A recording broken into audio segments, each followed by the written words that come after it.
today's DCU Daily, I'm going to read out a headline from Samba TV about the viewership of James Gunn's Superman. But I have a very, very important safety disclaimer first.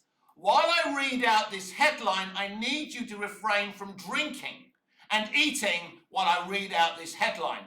Because if you start eating and drinking, you might choke from laughter. Welcome back to Movies TV Mad. I am Mick, your host with the most. Just ask your girlfriends, wives, and especially your boyfriends, and your husbands. A very warm welcome back to Movies TV Mad. Yes, I am Mick. You can follow me on X Twitter at Movies TV Mad, and on Instagram and on Threads at Movies TV Mad, X on TikTok Mad Mickey's World, and on Snapchat BMouth60. And welcome to Tuesday's edition of, no, it's not Tuesday, is it? It's Wednesday. Honestly, again, I've lost my track of days. I think it's a very warm welcome to Wednesday's edition of the DCU Daily, but it doesn't really matter what day we're at. The creative accounting and simping for this average, terrible Superman movie, the worst Superman movie ever made, continues. So as I said, I gave you a very, very serious disclaimer because the safety and health of my subscribers and my viewers is very, very important to me. So let me read you a headline from Samba TV, a bunch of people who can't be trusted on ratings and viewerships anyway, because they're clearly connected to the entertainment industry and they will paint numbers any way they want. Remember what they said about the Snyder Cut, that it didn't have high viewers and that people stopped watching it halfway through it? No, because I have connections inside of HBO Max. I was fed every single piece of viewership information on that movie. It was one of the most viewed events in streaming history. People stopped watching it halfway through, had sex with their wives or their boyfriends or whatever, had dinner, then went back and continued watching it.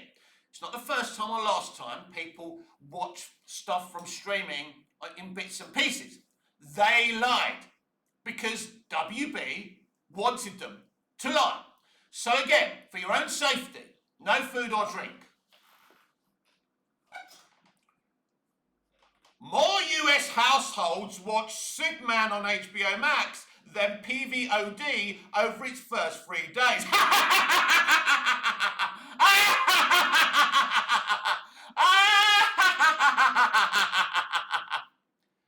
Amazing. Did they really think they were going to fool anyone with this headline?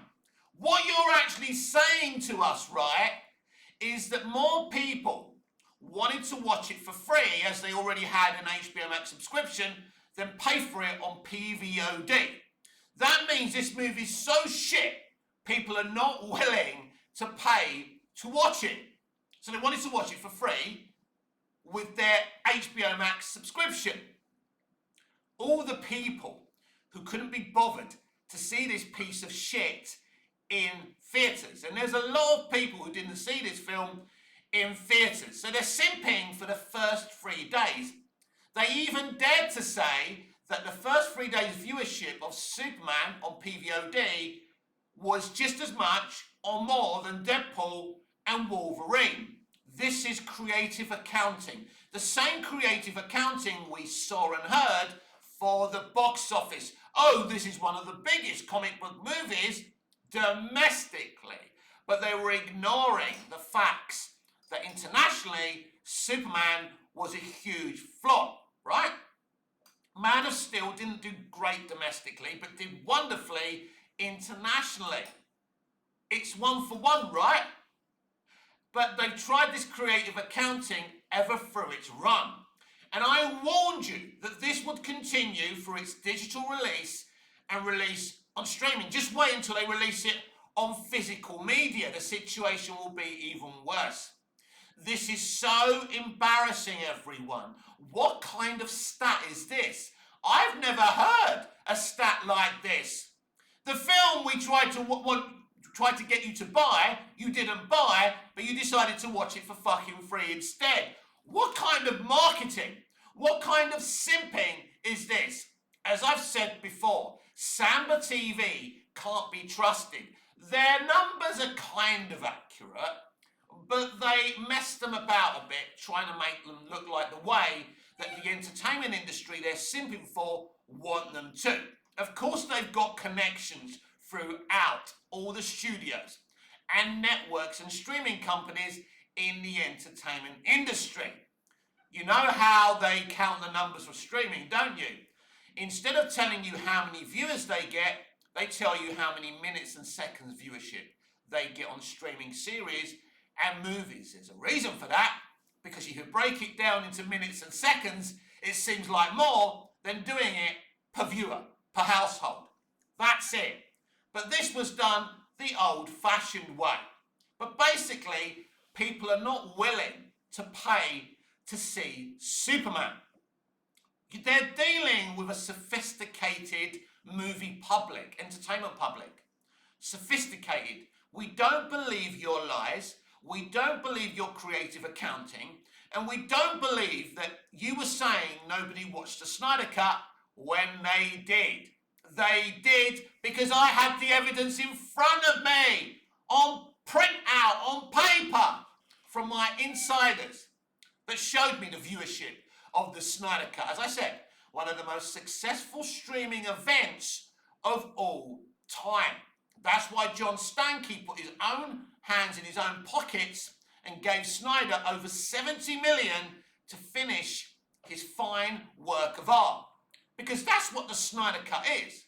Zack Snyder may never make a better movie than the Snyder Cut, or Man of Steel, or BVS. In fact, he hasn't. He hasn't been able to equal what he did. DC inspires Zack to be better than he's ever been before. 300 was a great movie. Watchmen is basically a DC movie. Despite what the haters say, that's, again, a wonderful, compelling movie. I only speak the truth. If you're in an era where you're calling Zack Snyder a shitty director, then we really are in a weird place. Little update for you, by the way. Gunn has confirmed that the engineer will be in Man of Tomorrow. Whoop, whoop. I can hardly contain myself. Basically, in Superman, the engineer was nothing but a blunt object. Think about Fiora in Man of Steel and how interesting that woman was, by barely saying a sentence. She was amazing. She was strong. She was tough. The way we see the flashback of when she's watching Krypton being destroyed. We see the tears coming through her eyes and, you know, Zod being there for her. Because Zod, despite being this villain, has got feelings for his home world. That's what's so brilliant about Man of Steel and what they did with the main villain of that film. Again, I'm not comparing Man of Steel to Superman. I'm not comparing caviar with cod and chips. I wouldn't do that. Caviar is a high-class fish meal, right?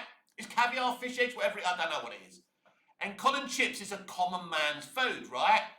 It's like women who date good-looking blokes instead of me. They want cod and chips instead of caviar. And then they cheat on their blokes with the caviar. You can't really blame the girls, can you? But here's the thing, that's it. Zack Snyder gave us 3 class DC movies, whether you like them or hate them. They were art. There's no fucking denying that. And, you know, people like the critical drinkers say, oh, he took himself too seriously. They weren't fun. Yes, they were fun because they were compelling and epic. And, you know, they had dramatic resonance. That's fucking fun to me. That's entertaining to me. When I watch an episode of 24, that's entertaining. As dark as that show is, that's entertainment to me because it's compelling, it's serious, it's deep. It peels the onion layers of Jack Bauer, wonderfully done by my boy, my legend, Kiefer Sutherland. That's what floats my boat. That's what gives me a geek boner. Serious shit. And when I watch a sitcom, when I watch Friends, I want to laugh. When I watch Duty Free or something funny from the old days, I want to laugh, and they're great things. What a shame we lost the art of the sitcom, by the way. James Gunn makes the same thing again and again and again by confirming the engineer, he also confirms that this is just simply another Guardians of the Galaxy movie. Yes, it will be about Superman as well as Lex Luthor, but it's going to be, basically, Man of Tomorrow is a Justice Gang movie. But he didn't want to call it a Justice Gang movie, did he now? Because not many people are going to put their butts on a cinema seat to see a film called The Justice Gang, right? Be like making another Brady Bunch movie or something, right? But if you steal a title from a graphic novel, Man of Tomorrow, a name that Superman's been called famously throughout the eons and decades, that may interest people. But it's not really Man of Tomorrow, it's basically about a group of people. Again, let me remind you like I do every day. Guardians of the Galaxy about a group of people. The Suicide Squad about a group of people. Superman, basically about a group of people. Man of Tomorrow will be about a group of people. Peacemaker is about a group of people. Do you see a series of events unfolding here? You're dealing with a one-trick pony. What will be very interesting next year, we're getting Lanterns. Lanterns will be the first DCU project that is written and directed by Gunn. Now, as some of you may know, Gunn and HBO haven't been very comfortable bedfellows.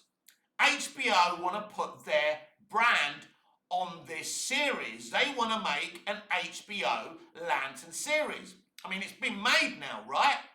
They want to go all Game of Thrones, all House of Dragons, Penguin. They want to go quality with Lanterns.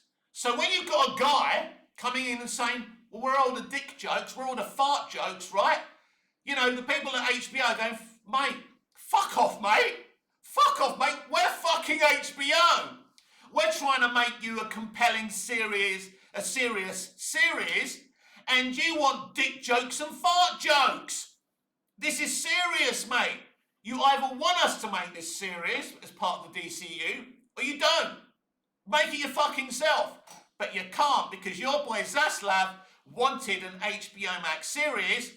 HBO basically make most originals on HBO Max because it's an HBO company that's owned by Warner. It's kind of complicated, right? So Gunn doesn't have much control over what's happened on Lanterns. It's being made by Damon Lindelof, the co-creator of Lost, who did a wonderful job on Lost. He did a wonderful job on The Leftovers. His Watchmen series was very, very current day. Apparently Damon Lindelof cares about black people and black history. Let's go back to the guy who played Michael on Lost, a black actor who claimed he wasn't treated very well on that production. The guy who played Mr. Echo, whose name I can never pronounce, brilliant actor, was dumped halfway through, right? Killed off. So yeah, Damon Lindelof really cares about black actors and black people and black history. But that's beside the point, isn't it? He is a good writer. He did do an excellent job on Lost. I did love Lost. He could make a compelling Lantern series. But James Gunn didn't pioneer a story about Jon Stewart and Hal Jordan. It's been in the comics before, right? Many times. And David Goyer, who launched the DCEU so eloquently and brilliantly with Man of Steel, wanted to write and direct an epic, awesome, high-budgeted Green Lantern movie about Hal Jordan and Jon Stewart. It was going to be like Lethal Weapon in space. Well, Lanterns is like Lethal Weapon on Earth. Wait, I've seen that movie before, right? Please don't tell me we're going to get an older Hal Jordan going, I'm too old for this shit. I wouldn't put it fucking past them. But to go back to the main thing I was talking about, that from the release of Superman, no, since the release of the first teaser trailer, we've had this creative accounting. Let me be absolutely clear. You cannot hide that Superman is a moderate, bad, worst Superman movie ever made. You can't hide the fact that this movie has financially collapsed, that it hasn't been successful for them. But they've lied. They've creatively accounted what the movie brought in. And only the very simple, weak, and the simps actually believe that Superman was a success. It wasn't a success, but Warner Bros. Discovery have become a charitable non-profit organisation, so they gave the man a sequel. Yes, we get to get another version of Guardians of the Galaxy.